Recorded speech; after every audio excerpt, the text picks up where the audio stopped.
事源日前，曾志雄嘅太太刊登分居啟事，指姓楊嘅女藝人破壞咗婚姻。雖然事後曾志雄已經公開表示分居係唔涉及第三者，但係一眾姓楊嘅女藝人仍然難免牽涉其中嘅。就呢件事楊采妮都透過公司發表聲明，於是曾生只係能夠稱得上係佢嘅朋友嘅一個親戚，兩人私底下冇任何聯絡嘅。至於另外一位被傳媒列為大熱人物嘅楊恭如，尋日出席活動亦都係就呢一件事件回應嘅。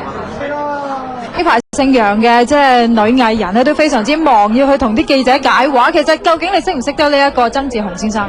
完全唔識呢個人，亦都唔知佢係邊個。係啊，咁聲明出咗之後，會唔會都有好多記者打電話問？已經嗰日已經有記者打嚟問我，咁我已經回應咗，完全唔關我事。同埋我覺得，登聲明嘅時候應該登埋嗰個全名咯，咁就唔使大家咁辛苦估下，咁周圍拖啲其他楊姓女藝人落水，我覺得好無辜咯。恭如覺得自己好無辜，咁佢有冇諗過開記者會澄清？唔使咯喎，我覺得，因為我覺得我都係喺出邊，即係唔係當事人啦，我係都係旁觀者去睇呢件事啦，都想知道事態發展係點樣樣。咁我覺得總有一日咧，大家會知道究竟係邊個嘅。咁我完全係當睇戲咯。睇戲係啊。你知唔知其實有好多網上嘅投票啦？你係成為呢個嫌疑犯嘅第一位啊！好無奈啊！